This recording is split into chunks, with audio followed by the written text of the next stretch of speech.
What's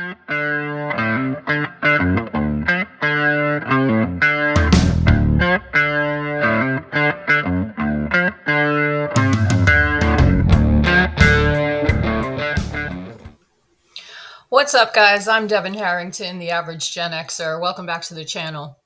So today we're going to take a look again at the gift that keeps on giving to the child-free community, and that would be the Regretful Parents subreddit.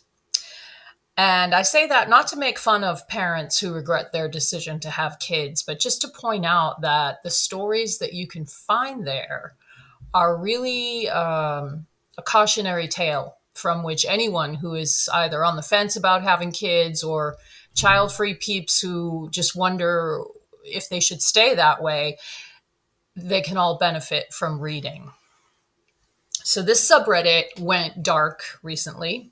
I'm not sure if the admins made it private or what, but apparently there are so many people out there who are frustrated and miserable because they had children that it recently returned, and we are all thrilled that it's back. It should be said that this is a supportive sub for people who have nowhere else to express their regret at being parents. So if you are ecstatically child-free, verging on antinatalist like me, please don't go there and give anyone a hard time. Believe me, they're suffering enough. Here's the post that I wanted to take a look at today, and it's called "It Doesn't Get Better." Oof. It doesn't get better. I'm tired of hearing it gets better. My son has been school age for 2 years now, and it didn't get better like everyone promised. Sure, he doesn't need to depend on me every second of every day anymore, but I still have no autonomy, and I never will. People think that, or people say a lot, when you have a kid, then that's your life for 18 years. But that's not really the case at all. Once you have a kid, that's your life as long as that kid is in the world. And even if your child, God forbid, dies before you, that's still your life, because your life is not yours anymore after you have children. And people don't really seem to quite understand how that works. This person goes on, she goes on. This is a woman speaking. No matter how old he gets, I'm still a mom, and that gives me so much anxiety. We had an unplanned pregnancy in our early 20s. The age, the tale as old as time, right? It's so easy to fall into the trap of thinking everything will be fine when your hormones, instincts, and everyone around you is telling you it's what you should do. Now I'm in my late 20s and I know better, but it's too late. My marriage is falling apart. It's no one's fault. But how can you make a marriage work when you're both depressed and never have the energy or the privacy to have sex? And this person is in her late 20s when she should be romping around enjoying her late 20s body. And she is too depressed and too worn out and has a little kid now who is always up in their business. And, there's no privacy for sex. And that is just so fucking tragic. She goes on, how do you feel pretty for your husband when your body is permanently damaged? If you're on the fence about having kids, and this is me talking, not the post. If you're on the fence about having kids and you're a woman,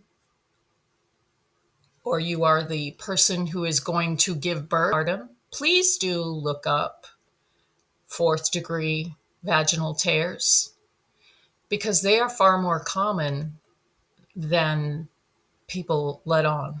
Now, this woman she doesn't describe what kind of damage, but pregnancy is presented in the media as just some, running through a flowery meadow time in your life where everything is great. And perhaps for some women that is the case, but for many, many, many, many women, particularly who end up on this subreddit, it's a nightmare. your body gets so distorted. I don't have any personal experience with this, but just from reading about it. She goes on, how do you spend quality time together when all you get is a few hours a month on someone else's terms? The last time I felt happiness was when my parents took our son for 2 weeks over the summer. I felt like me again. My husband and I felt like us because they're in their 20s still. But it's always just temporary. This life is permanent. Yeah, it is. And nobody tells you that before you have kids. There's no continuing on being yourself. You are someone's mommy now, and that is your identity. She goes on, I hate that I feel this way. How am I ever supposed to be okay or ever be a good mom when my son is a direct trigger of my depression and anxiety? I wish he had a different mom so much. He deserves so much better than a mom that feels this way. And she's right.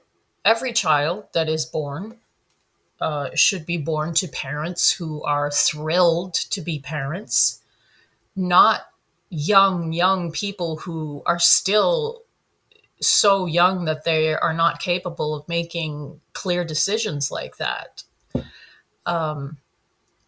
Every child should be wanted. Every child should be born to people who are prepared to do a great job as parents. Unfortunately, anyone can be a parent. You don't need a license. You don't need any training. You can be someone who has no business around children, and you can still get knocked up in your early 20s and have your life permanently ruined. So this woman got pregnant and married in her early 20s, which is an all too common story around the world. People used to be expected to marry and reproduce at young ages. I know my grandma was 19 when she married my grandfather, and they had 6 kids because they were Catholic, and didn't stop having kids until my grandma's doctor told her, you need to stop having kids or you're going to die. So that, for many, the bulk of human history was pretty normal. But now, at least in the developed world, you don't have to do that. And many people wait to have kids until later in life. So if it happens when you're in your early 20s, it's usually an accident because you're most fertile when you're young.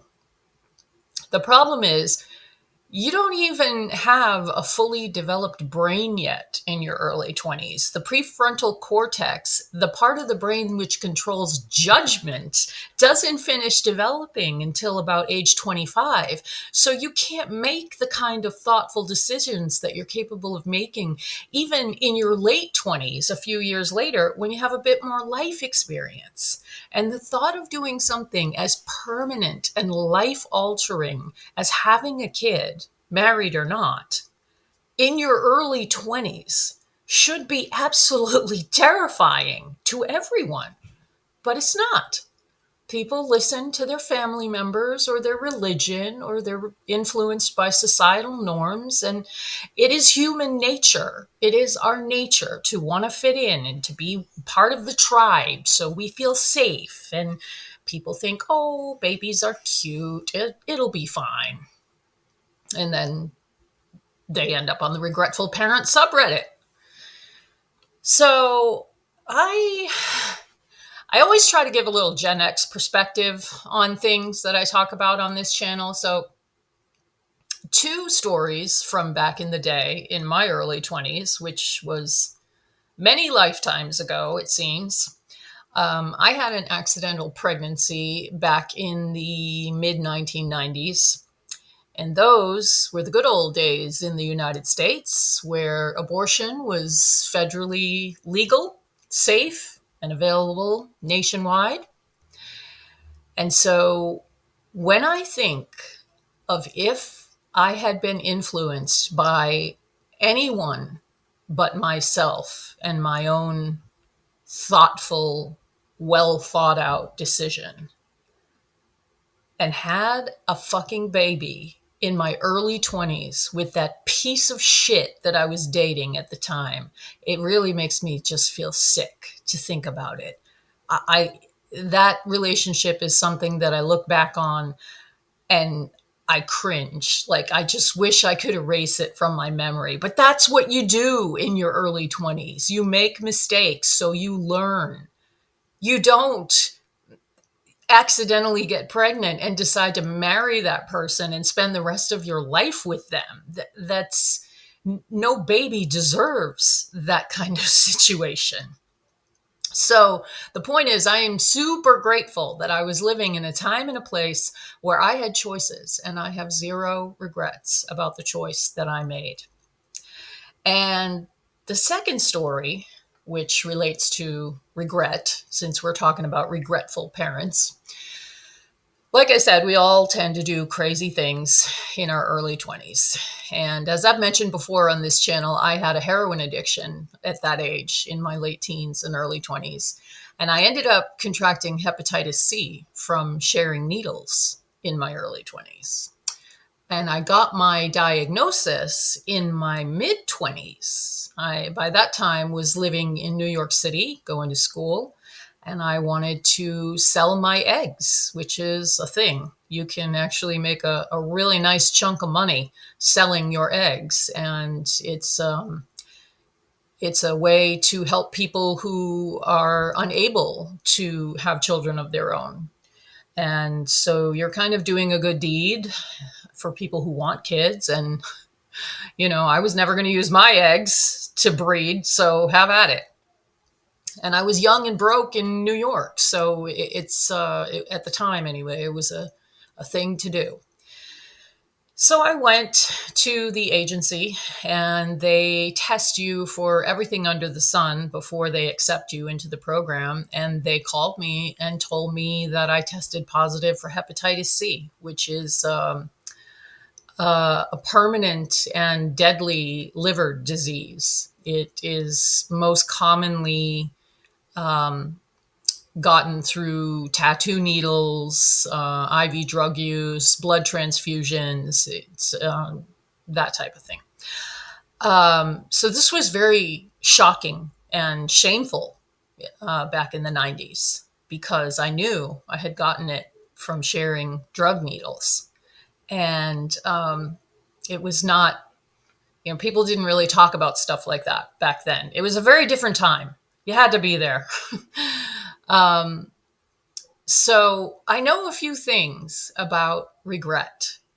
And I went through the next 22 years with that diagnosis, fully expecting to die from Hep C eventually, because it takes many years, but it destroys your liver slowly but surely. And then it's a horrible way to die.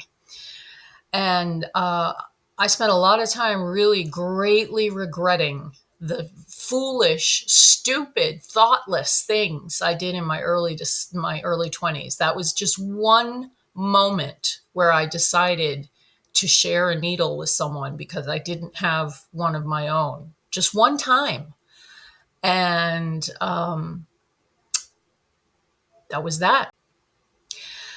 But lucky for me, in 2015, when I was 44, a new medication came out called Harvoni, not sponsored in any way, it must be said.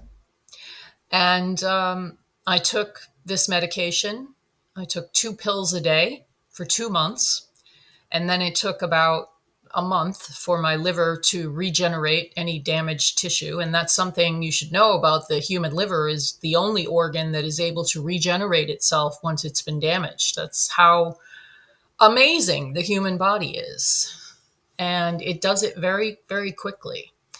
And so this medication cost about $70,000 for a 2-month supply. And at the time, I had just gotten, it just happened to be the time when the Affordable Care Act came into being. And I had insurance, and my insurance paid for it. So I paid a $5 copay for this $70,000 medication. And like I said, I took 2 pills a day for 2 months. and it made me a little bit tired.